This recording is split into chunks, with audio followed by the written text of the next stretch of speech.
talk about ROI of social media. But before we talk about that, really what we're talking about is marketing effectiveness. And so let me just ask a couple of questions. How many of you have a marketing budget? Right? How many of you have employees? Okay, they work for you or whatever. How many of you have a budget, a line item in your budget for marketing ROI and measurement? 1, 2, oh, good. 5 or 6 maybe.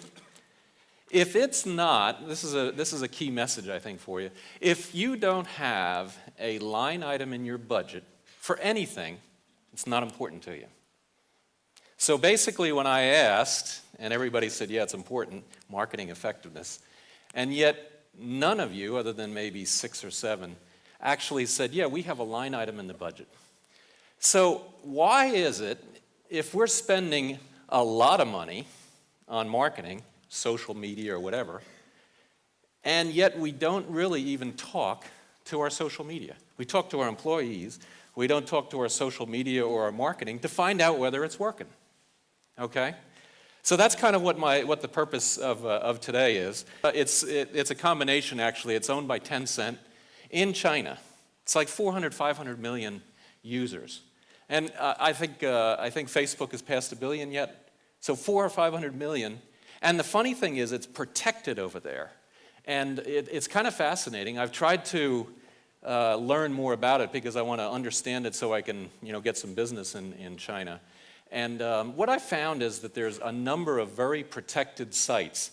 Outside of China and Japan and Korea, it's really Facebook. And as I think you can see in Holland, Facebook kind of took over from Hives. I'm not sure what will happen with Orkut in Brazil, whether Facebook will win there. I'm sure it probably will at some point. But in China, it's politically protected because they don't want people talking about Tibet. And for whatever reason, Facebook said, hey, we're not going to try and filter that stuff out. It's up to you guys to figure that out. In Japan with Mixi, it's kind of neat. Mixi actually, I think, has gone probably the furthest in terms of combining social media and purchase. And in Japan in general, you can purchase stuff right on your phone very easily, very quickly. You have money in there, bang, you can buy stuff. And Mixi is then the social network in Japan. I don't think it'll be very easy for Japan, for Facebook to beat that. I think it'll be very difficult because I think Mixi really does a great job. The goal for a marketer is to deliver messages to get your customers or non-customers to become your customer and buy stuff. That's what the goal of marketing is. Marketing does that. Of course, there's product, price, and place, but they do that through the delivery of messages. And it doesn't matter what the channel is, whether it's TV, radio, print, or of course then social media.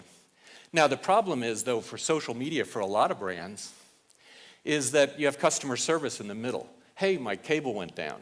My cell phone doesn't work. This doesn't work. My gas went out, right?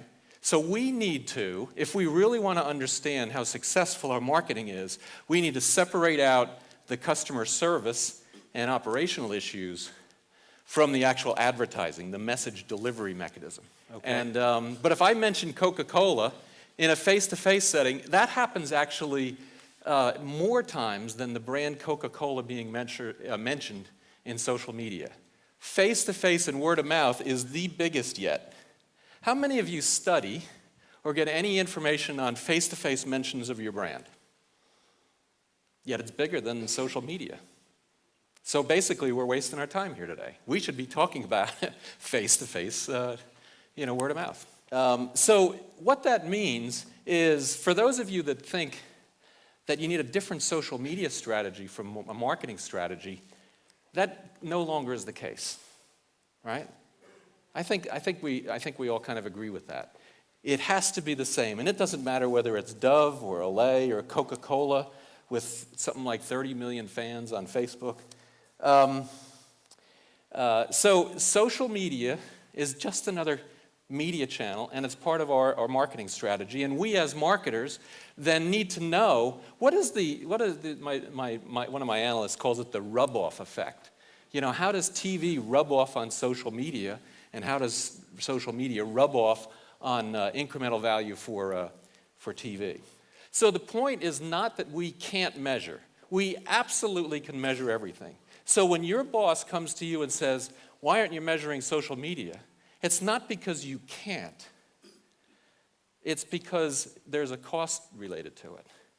There's a management cost, and there's an effort cost, and then there's actual money that we need to spend. And so our goal is to come up with a way that is reasonably accurate, gives us reasonably good answers in a reasonable time frame at a reasonable cost. We're not going to, that's all that matters. The ROI is unimportant. Now, the ROI is important when I do my budgets. The ROI is important for the CFO and the accounting guys, but it is absolutely not important to me as a marketer. What is important is that I can make a better tactical and strategic decision. That's it.